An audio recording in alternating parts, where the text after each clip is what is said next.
Good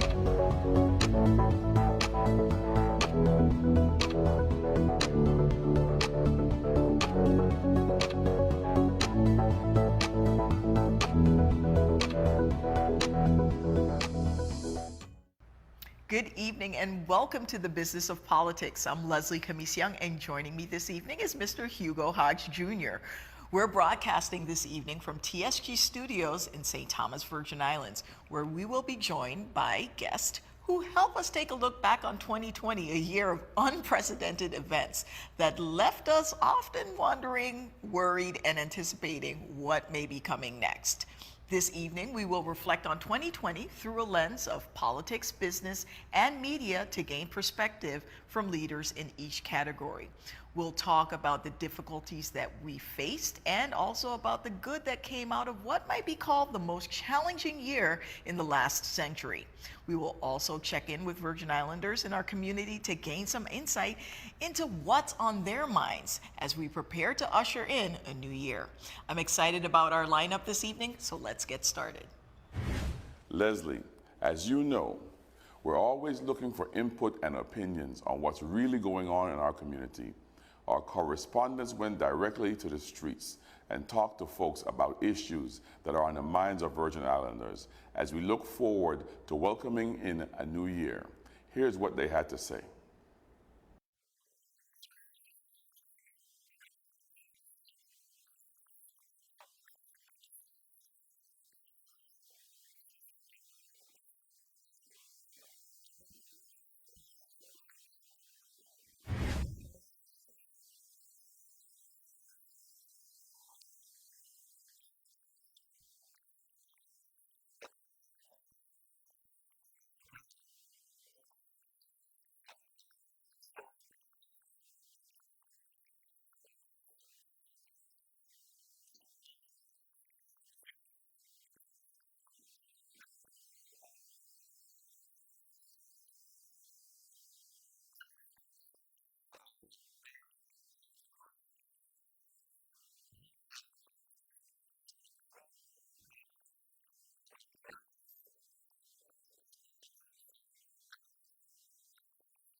The Virgin Islands Energy Office encourages all residents to continue to follow the recommendations of the VI Department of Health to prevent the spread of COVID-19, the coronavirus, by staying at home and practicing social distancing.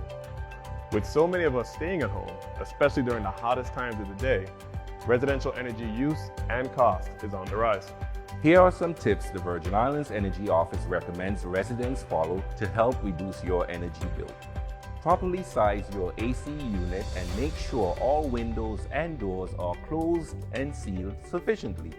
Set the AC thermostat between 75 and 78 degrees and utilize natural cooling whenever possible. Prepare multiple meals for the week at once to avoid reoccurring and extended cooking times. Practice outdoor cooking whenever possible. Try to avoid taking long showers. Wash full loads using cold water and air dry clothes whenever possible. For more information on energy efficiency and how to get the most out of your federal stimulus checks through the VIEO rebate program, call the Virgin Islands Energy Office or visit our Facebook page.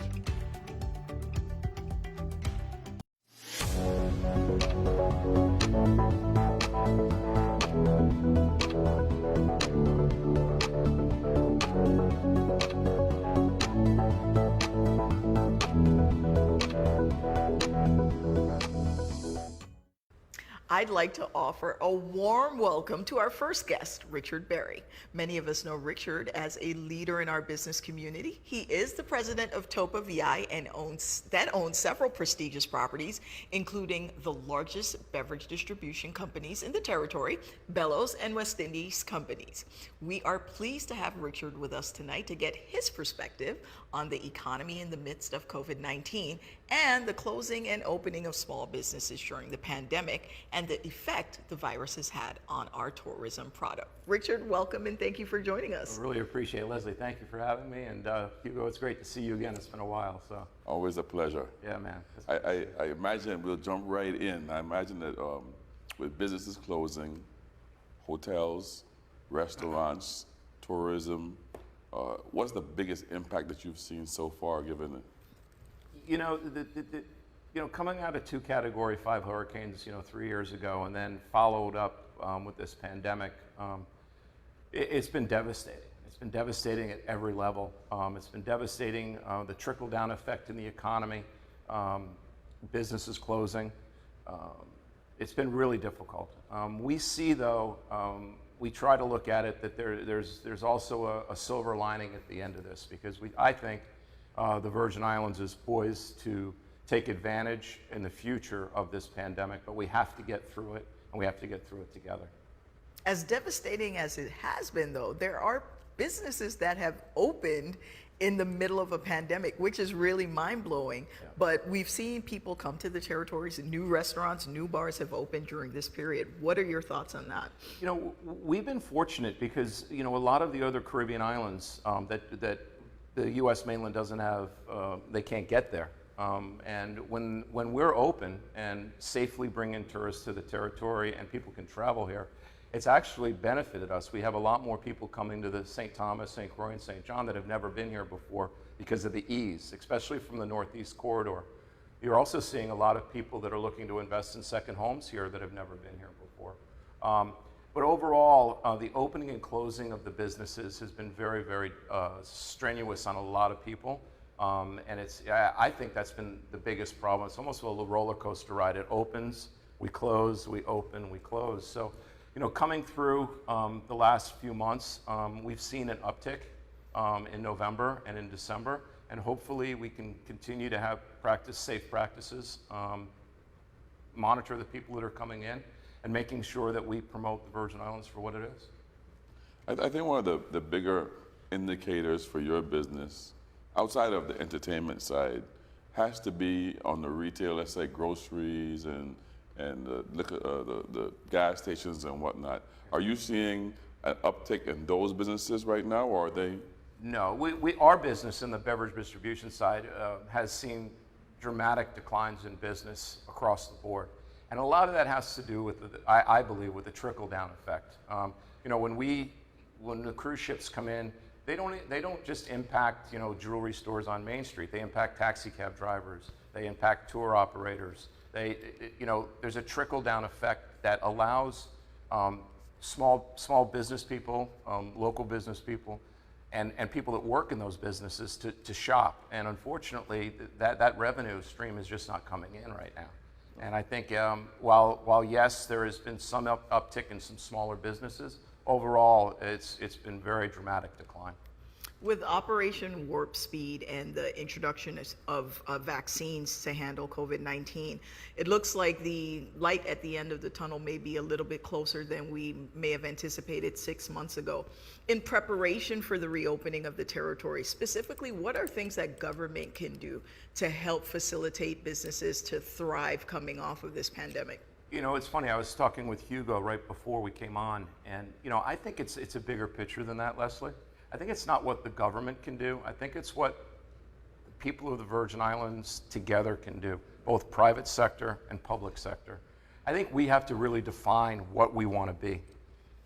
We haven't done that. You know, I at the chamber meeting back a year and a half ago, at their annual meeting, I presented the fact that we're on a global economy here, and we compete on a global level for our tourism product. And we all have to agree or disagree to agree that tourism drives our revenue and our government. So we have to work together, not only the government, but the private sector together, to put us at a level that separates us from the other Caribbean destinations. I think with the 2 hurricanes we had in 2017, the amount of federal money that has been spent and will be spent, hopefully, that's going to put us way ahead of other destinations. But we have to, as a community, agree that tourism is our future. And if it isn't, that's fine. But we have to determine that, right? And we have to determine, okay, we are going to be a tourist destination. So if we are, how are we going to be the best one on a global scale? And what would you think the right vehicle to get to that determination? Would it be some public-private partnerships, private and government working together, some deep conversations? A great example of public-private partnership was the charrette we did for downtown revitalization. I mean, if you look at downtown St. Thomas, in the next 3 to 5 months, it's going to be finished. The project's going to be finished. The old power lines, no pun intended, Hugo, are coming down. They're going underground. The work's been done is beautiful, and that all came from a private-public sector partnership and a charrette. And we agreed to disagree on a lot of things. And the same thing with the waterfront project. I mean, I don't think anybody could disagree that the waterfront project is fantastic. Us as locals can walk on it. It's presenting us in a whole new light. And that's what we need to do to separate ourselves in the future. Of course, we rely on cruise ship traffic. And right now, the cruise ship industry is in a quandary as long as COVID is still a factor in the world economy. But as we retool and articulate this vision that you're talking about for what our product is, what do you see the interaction between the Virgin Islands government, our destination, and the cruise ship lines being going forward? You know, that's a great question. I've been fortunate enough to be on 2 governors' task forces as a chamber member on the cruise ship task force. And we're at a crossroads right now with cruise ships. We are in a situation where the bigger ships are becoming more popular, have becoming more popular. We don't have currently the correct docking space for these larger ships, while our competitors like St. Martin and St. Kitts have invested heavily over the last few years to be able to handle these Oasis-class ships. And it's put us in a very difficult position. Our last task force meeting a few weeks ago, we discussed the fact that the dredging of our harbor is contractually mandated with some of our cruise ship lines for WICO. And that has to be done by a certain date. And currently, while the approval is moving forward, it's not to the level that we need it yet. And we're putting as much pressure as we can on Army Corps, Marine Fisheries to make sure that dredging gets done. And we have to also look at long-term. Do we want to develop more docks? Do we not want to develop more docks? Is the cruise ship industry not going to rebound the way many think it might? These are all questions that we have to ask ourselves. Is overnight tourism better than cruise ship tourism? And if it is, where are we going to develop smart, environmentally correct, but where are we going to do so that we can bring more people to our territory? Richard, the issue of combining WICO with the Virgin Islands Port Authority has been on the burner for about 20 years here. What's your take on that, having served on the WICO board? Yeah, that's a great question. I personally think that for too long, both agencies have acted against each other and have weakened our ability to negotiate with the major cruise lines. And I think that we should really take a strong look at them being combined. What I probably would think is WICO is specialized in handling the cruise ships. They understand the cruise ship business. And I think that entity should be in charge of the negotiations with the cruise ships, booking the cruise ships at both Crown Bay and at WICO, while leaving the rest of the Port Authority to handle our shipment ports, our airports, and that would be my takeaway on that. But I think it's something that we really need to strongly look at. Well, thank you for spending time with us here on the Business of Politics. We have to take a break right now. We'll be right back.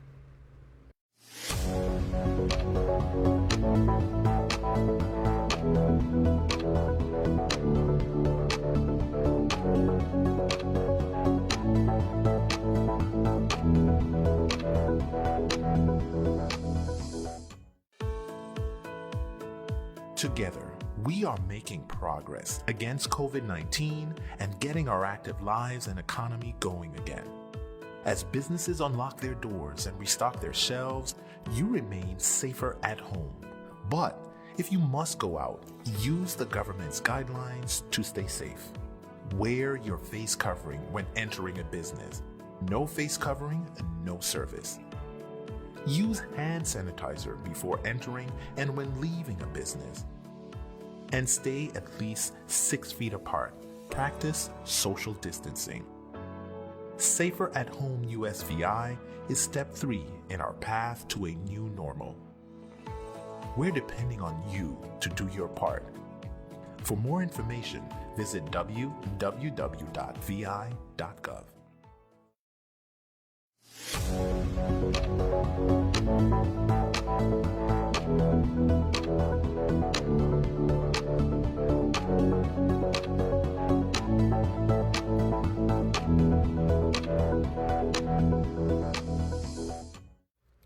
News media has been a lifeline for all of us, particularly in 2020.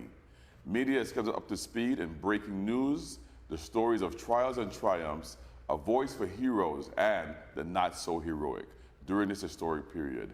They bore witness to every story and has well documented the events of this year.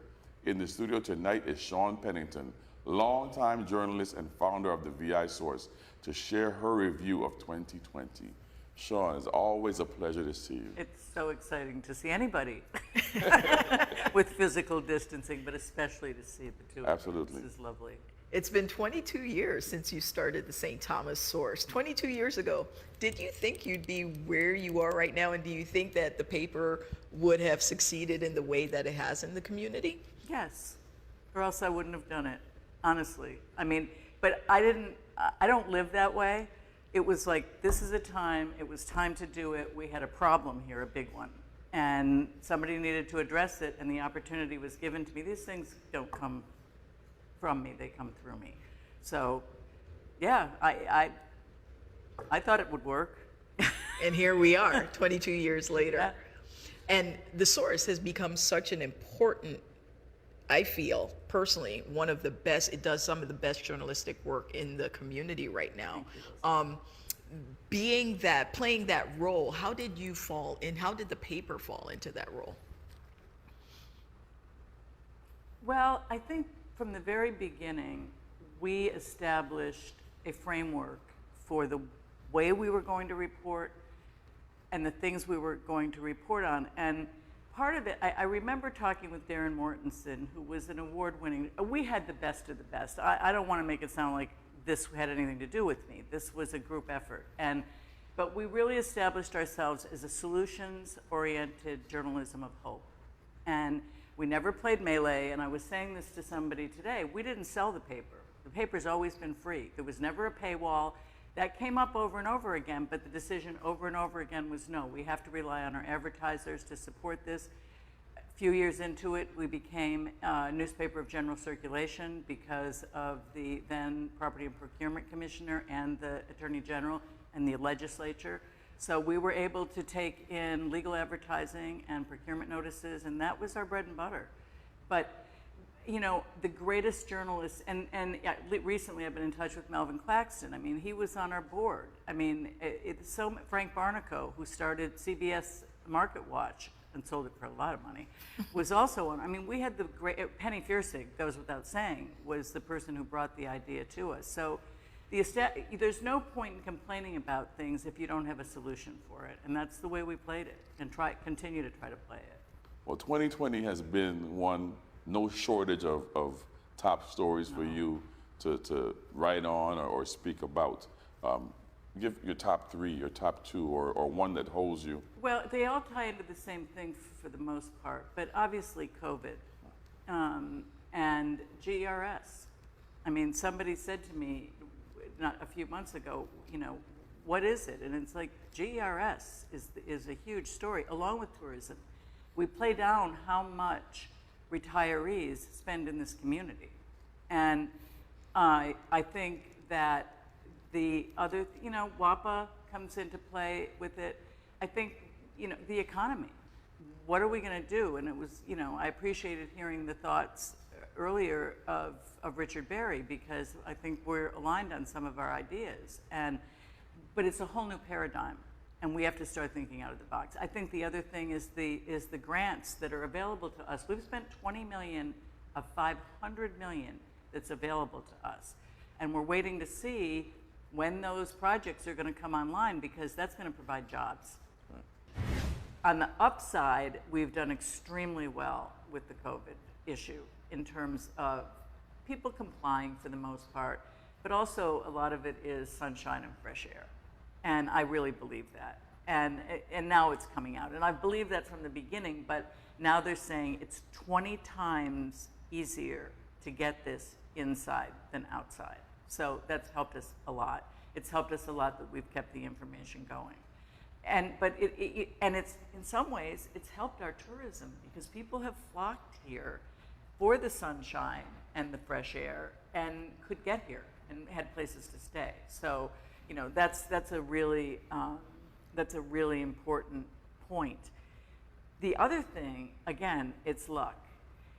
We were facing the worst hurricane season that the world has ever seen.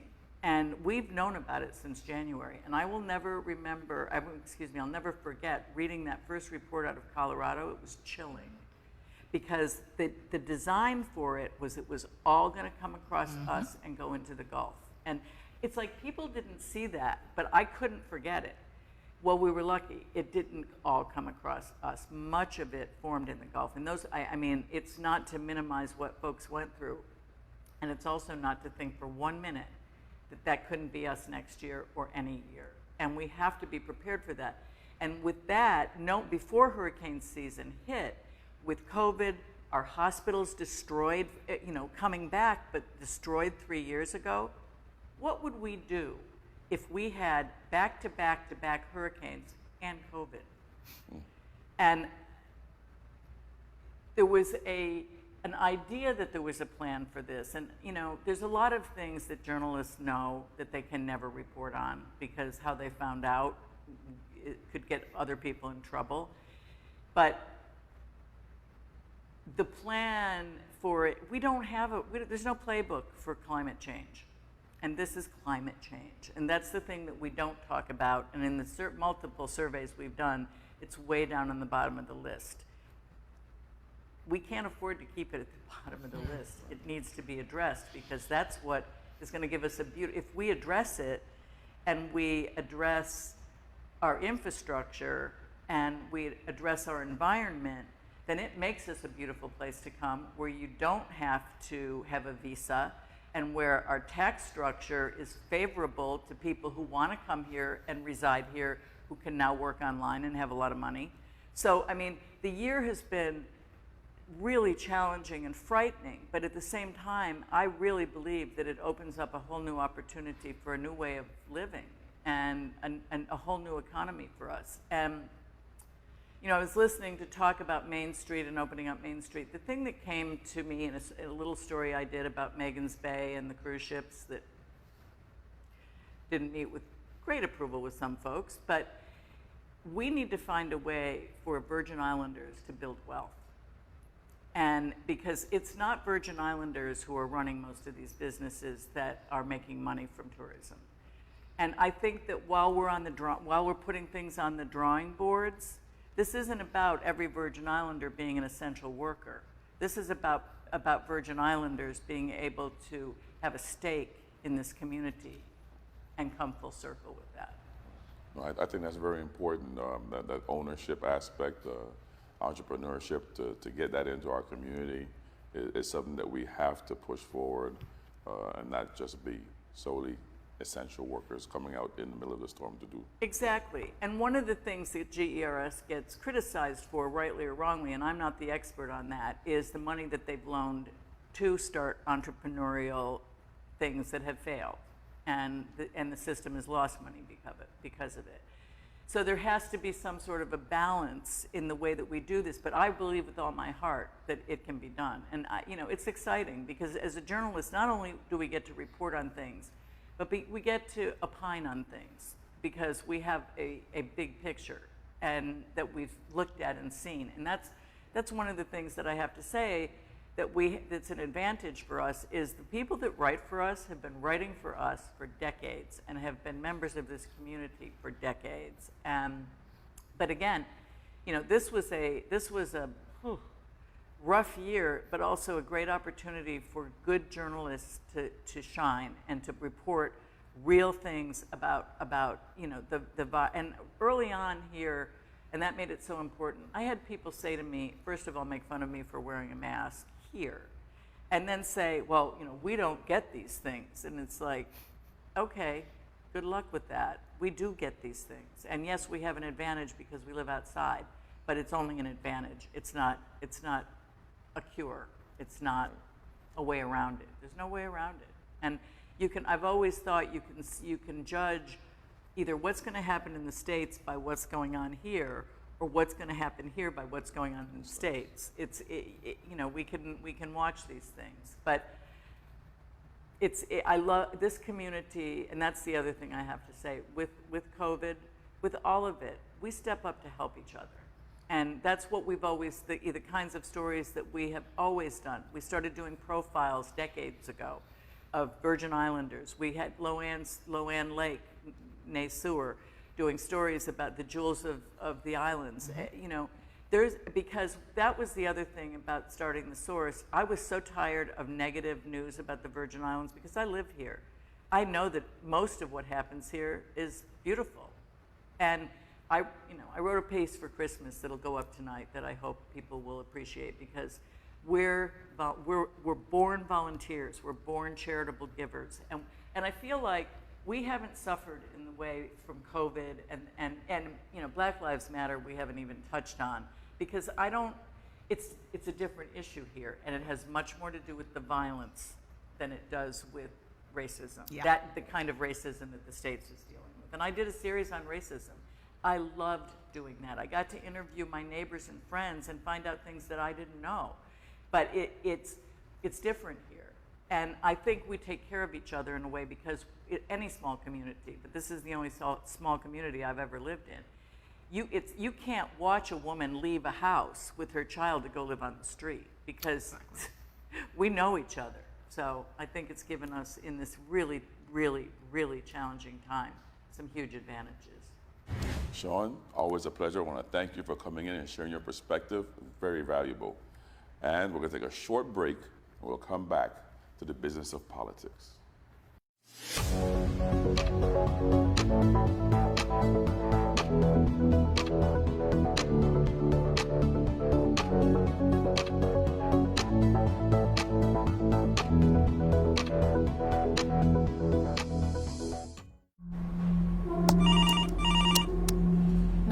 What's your emergency? Help! Help! Ma'am? Ma'am? Yes? I saw a wanted ad for public safety officers, and it is high time that I help our community. Yes, there's a bowler out by the Division of Personnel for public safety positions for Bureau of Corrections, Department of Health, Department of Labor, Licensing and Consumer Affairs, Department of Planning and Natural Resources, Superior Court, Virgin Islands Police Department, Port Authority, and Fire Services. Yeah? Tell me more. The Virgin Islands government is the place to work. Really? Hear me out. I work for the Virgin Islands government and I love it. I am also helping our community.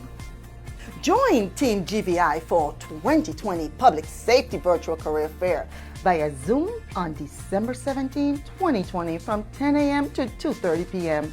Go on to DOP's website at www.dopusvi.org to see the flyer and Zoom information. This is the time to take a leap into public sector. Yeah? For sure. I got to get on this.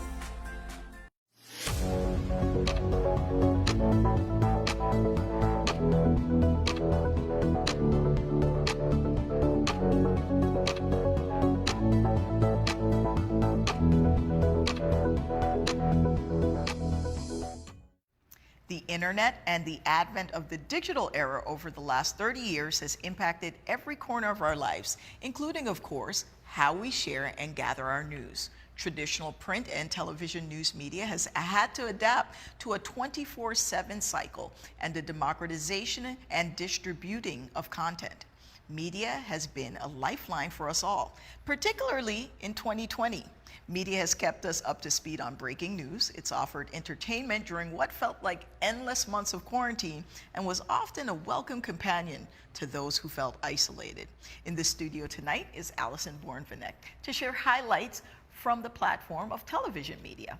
Allie has covered local news and TV at TV2 and CBS News in the territory as an anchor and host, as well as a reporter covering a wide variety of issues in our territory. Welcome, Allie, and thank you for joining us on the Business of Politics. Thanks for having me. So you've been a 10-year veteran in industry. Yes. Over these years, you've seen a lot of change. What has really grasped you the most? I think just the growth of news in general with social media, the outlets that we see news coming out. You know, it's just gone up and up. People have so much access right now to, whether it's your cell phone, your iPad, your tablet, and posting and sharing information. And it's really made, I feel, us as journalists have to take a step back and make sure that when we share news that we are responsible, we are doing the attribution, we're making sure that we have our sources and all of that correct, or if something is a developing story, and this is what I try to tell folks who are trying to come on board into the industry, share that. Try to share as much information as possible, just so that folks know, hey, this is unfolding, so if something changes, that's how it was presented, so people can understand a little better. It gets a little tricky when things are shared just blindly and there's no attribution, and then it kind of comes back on the media as if we're with the hashtag fake news and all of that. I mean, it can get a little tricky, but I think that this year we've seen such and what an incredible year, but we've seen reporters just go to bat more than ever with COVID, with different social issues. So I would say just in the last 10 years, things have just taken off so much in speed, in how things are presented, and frankly, I think it's just going to grow even more so. Journalists are supposed to be impartial when they cover stories, and you're not supposed to let the personal side of you be affected. But what story in 2020 has personally affected you the most? And I'm so glad you asked this question because, in such a year as 2020, these issues have affected us. We can't hide that at all. And I think that's okay. It's okay to feel things, emotions on stories. I think that's what makes us good in the craft and keeps us human, but also making sure that we are presenting the facts at the same time, so having that balance. To answer your question, though, I would say here in the Virgin Islands locally, gun violence has, impacted me greatly, certainly has touched my heart, as I know it has with many other people. We saw with the Black Lives Matter march in June that was paired with, taking a stand against gun violence. And I felt that was absolutely the right thing to do, very spot on. We saw the community come together in such a powerful, beautiful way. And it was such a it was a true moment for us here in the Virgin Islands with that.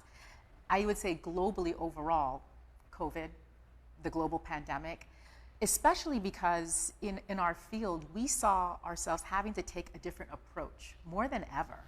All of a sudden, it wasn't just grabbing your notebook or your microphones, your camera, and going out and covering the story.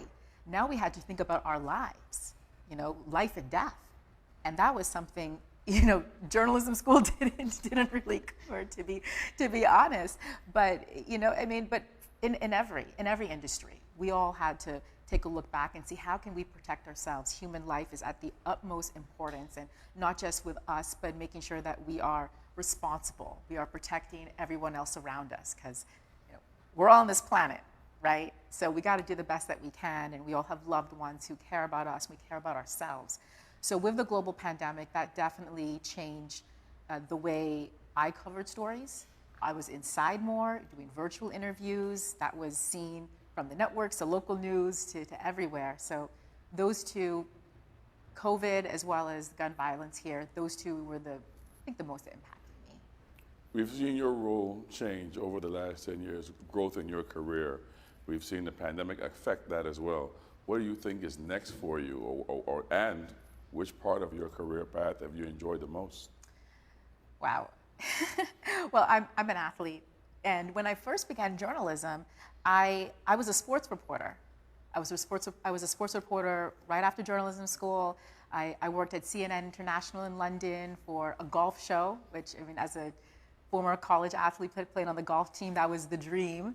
And I was able to come back to the States, as well as here in the territory, and cover sports as well. So that was so much fun. I loved it.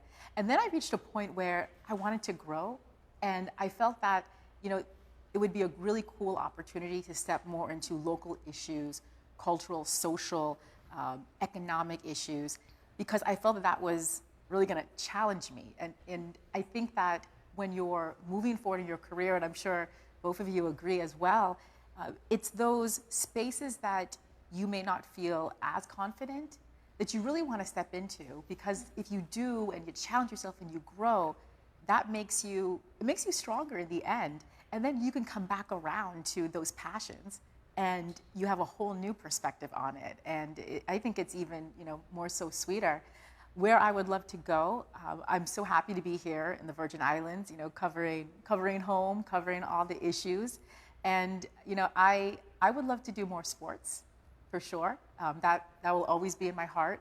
I have a sports startup called Ocean Prospects to help student athletes. So that's a big part of my life as well.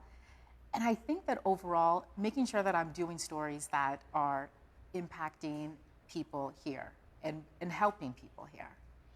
The dynamic in the way we consume news has changed tremendously with the digital age, and television has been where you spent most of your career.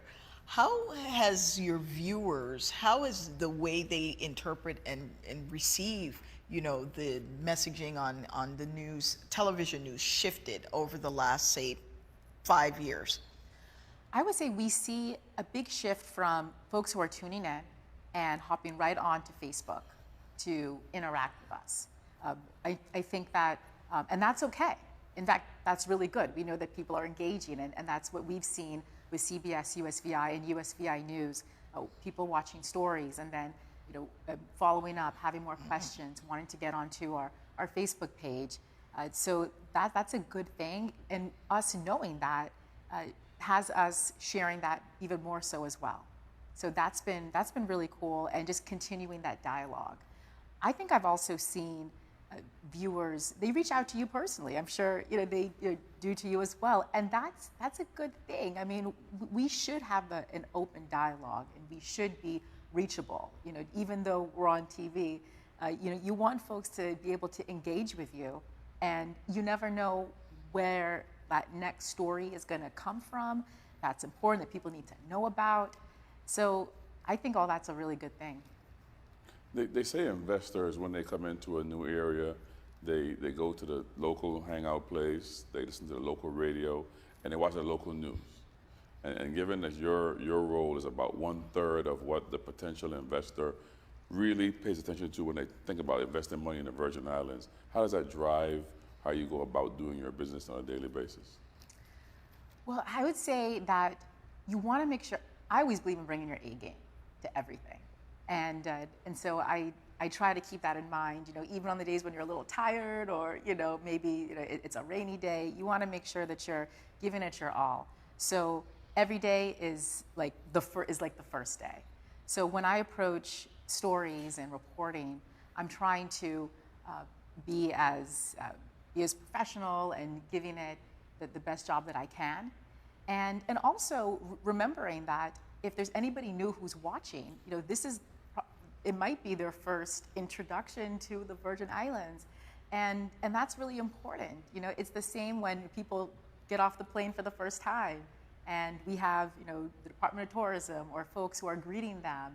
And that's so cool. I mean, what an amazing and a humbling opportunity to share our home with people and bringing the best of what we got to folks. You mentioned having to change the way you cover stories, think about and consider things that you didn't in the past, having to make changes like remote interviews. What permanent changes in the way you do your job do you think that 2020 is going to leave with us into the future? That's such a hard question because I feel that the world is just going to be changing so much more than we realize. A year ago, we didn't know we were going to be in this situation. And while I'm optimistic that with modern medicine, the way things are going, we're going to see things get better, right? With COVID, we don't know, and I think we still have to be very cautious. I would say short term, being as safe as possible. So whether it's sanitizing, making sure that I'm keeping my space with people. When I report on stories in the field, I always wear my mask, whether I'm outside, and then of course when I'm inside. Folks may ask me if they should keep on their mask, and I always say it's up to you. If we're inside, I do say I think you should keep the mask on and everything, but I do so for myself because it's not just about me; it's about the other person as well. Yeah, that's a really hard question. I just think moving forward, maybe it's that unknown element. It's just remembering that this world is changing, and we just have to do the best we can. Whether it's if this is going to happen, a curveball here, or we got to keep moving forward. I mean, we're not perfect. Nobody in the media is perfect. Nobody in this world is perfect, and I think just giving it the best we can is all we can do. Well, Allison, we'd like to wish you the best for 2021, and New Year's coming around, and we look forward to seeing you on CBS USVI News. We'll be right back after these words.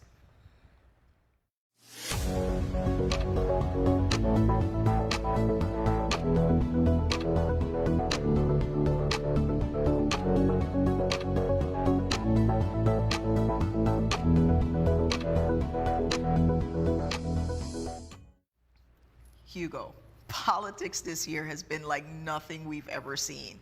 It began with the impeachment and acquittal of an American president within the first 45 days and exploded into the wildest roller coaster ride in modern history.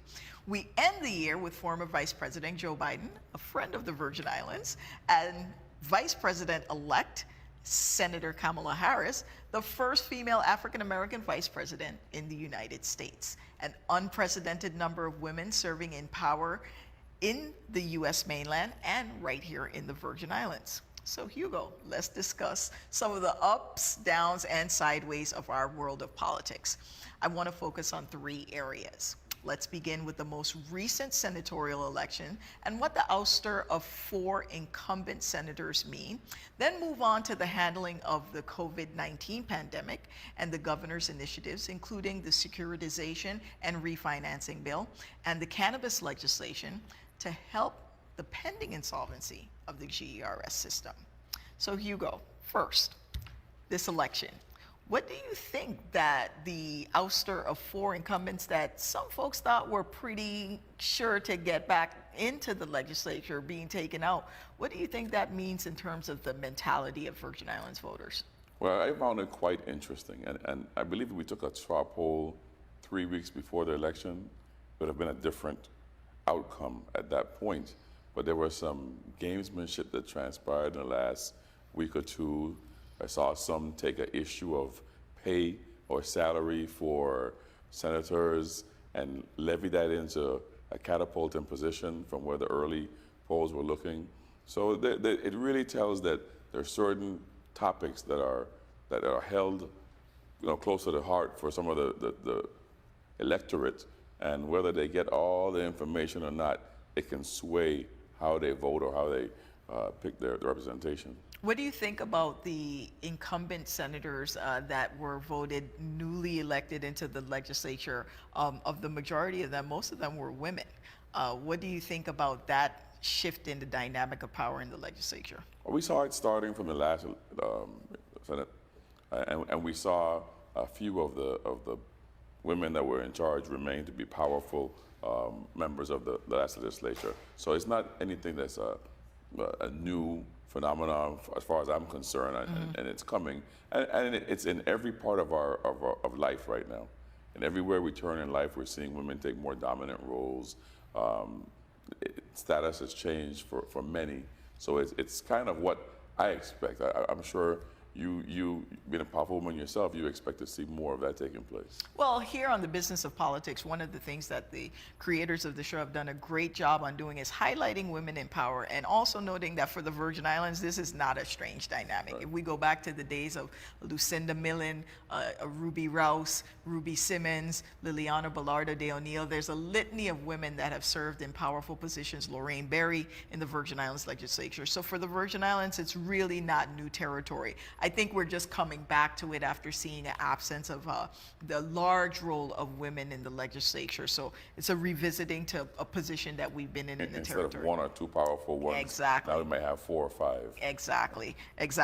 Now, the second thing that we mentioned is the COVID-19 pandemic and the handling of the governor's ability to handle this this disaster that's been thrown upon us. And I think that most people would say he gets a lot of credit for his staying in front of the community on a constant basis, which cannot be an easy job given the circumstances. With so much to deal with, he gets a lot of credit for being out front and constantly updating the community with the press conferences. So there was no excuse for us to be in the dark as to what was going on. What's your take on that? Absolutely. I mean, there's no playbook for something like exactly. this. There's no, I can look at the last administration exactly. or the last 5 pandemic. or 10 and find something that tells you, hey, I'll deal with this in this way. This is brand new.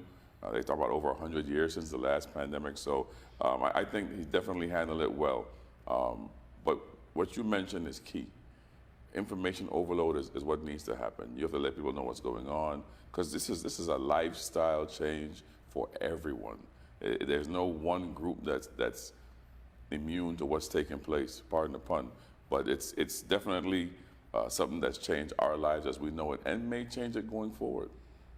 Do you think that we have been flexible enough, because flexibility, like you said, there's no playbook for this, so flexibility is one of the things that has to come into play. Do you think we've been flexible enough in balancing the needs of the community, the needs of businesses that are complaining about not being able to do enough business, the needs of our tourism product and being able to accommodate guests on a level that we should? How do you think we've done in that area? I think we've been extremely flexible. As a matter of fact, I don't think we get credit for the flexibility that we've put forward.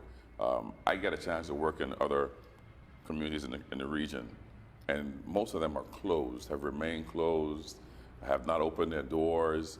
And what we've done is we found a little bit of balance between the economic and the health concerns. And they say that it's going to bankrupt more people than it's going to kill when it's all said and done. So it's definitely been a tough balance for the administration. I've seen businesses close that it's hard to see any business close. We've lost some people along the way. It's sad all the way around, but I definitely believe we've had the right balance, and I believe that the plan that has been put in place is probably the best that you can do given the circumstances that we have dealt in front of us. Sadly enough, though, one of the things that happens with every disaster is opportunity emerges. Correct. And we've seen people take advantage of those opportunities. There are people who have learned to retrofit businesses. Certainly, the plexiglass business is a good business to be in right now, putting up, personal barriers, folks selling PPE, designing masks, creating masks. So it's also created entrepreneurial opportunities for people in the community. Have you seen any of that or personally witnessed any of that yourself? Personally, I now have a green thumb. Never had a green thumb, but I actually no. I used to have fruit, but now I've gone to vegetables, and I actually did it because I thought at some point delivery of food to the island would slow down. That didn't take place. I don't think we get enough credit for making sure that our food supply continued through this pandemic. But I've seen people go into different hobbies. I've seen the exercise crave. I call it the scenic highway. And I go up there around 5:30 every day, and it's great to see not only people jogging and walking, but families, strollers, walking, talking, smiling, taking pictures. It's beautiful to see. Well, you mentioned green thumb, and cannabis has been on the agenda and minds of Virgin Islanders for a long time, and many look at it at years, and many look at it as a potential savior, and I can't say all-encompassing, but definitely one of the solutions or paths that we can take as a way of helping the GERS insolvency issue. And we know the history of the GERS issue. The unfunded liability didn't just start, yesterday. This is a problem that has been almost 30 years in the making that we have, continually kicked the can down the road on. But cannabis has emerged as one of the areas that could potentially bring income into the territory and be a means of generating income that could be directly put into the system. What's your take on cannabis and the business of cannabis in the Virgin Islands? If you have a vision, articulate what that vision is for what the business could be here in the Virgin Islands. I think that it's definitely an opportunity for some revenue generation here in the territory. I believe that there's a window that is starting to close on us. We saw, I think, 6 or 7 states legalize recreational cannabis in the last national election. And the more that takes place, the more it's not as unique to come here to have recreational cannabis. And even in the region, we have our neighbors next door in the BVI. They've passed legislation. They've even given land to farmers and sent farmers away to Canada to study cannabis cultivation. So our neighbors are closing in on it as well. Antigua, St. Kitts, St. Vincent. There's a lot of Caribbean islands that are going down that path as well. So initially when the bill was sent down, you could differentiate yourself from the rest of the region by its passing. Now you're going to still differentiate, but it's not going to be to the same magnitude. But we're under the U.S. flag, and there's always that niche that we fall into in this region. So there's still time. You hear there's some kind of preemptive bill, but we haven't seen it. And it's been 2 years. So we got to start to make moves.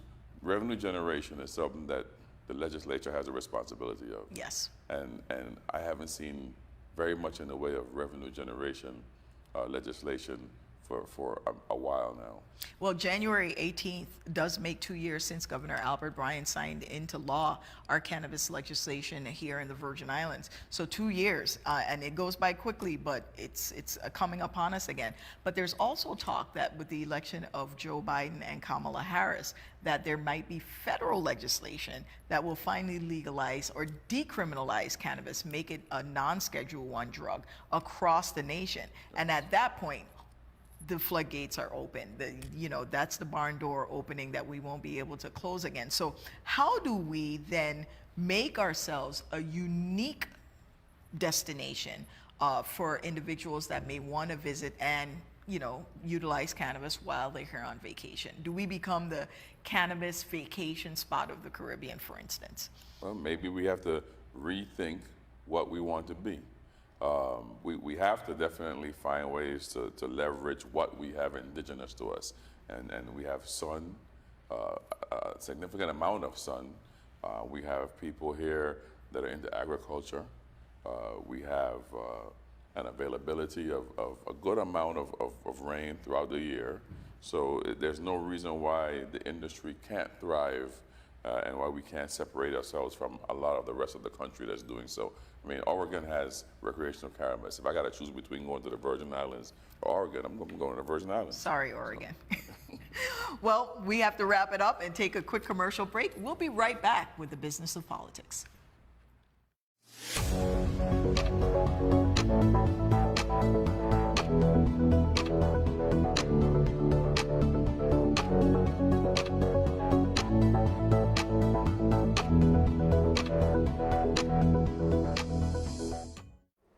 As the year wraps up and 2021 approaches, we cannot leave without paying tribute to Virgin Islanders who we have lost this year, but who leave behind legacies that will long be remembered.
Thank you for joining us tonight as we reflected on 2020. This has indeed been a year for the record books. Our country saw more than 300,000 lives stolen by a pandemic that crippled industries, ravaged economies, tested our resolve as human beings, and left us feeling exhausted. We witnessed how 3 strangled words, I can't breathe, launched a month-long protest that propelled Black Lives Matter into the largest social movement in U.S. history, with impact around the globe. We watched as sacred pillars of our American democracy began to look unrecognizable in the wake of political duplicity and division. And right here in the U.S. Virgin Islands, we sat hamstrung as we watched businesses close and our carnival and cruise industry grind to a halt due to a pandemic that will continue with us into 2021.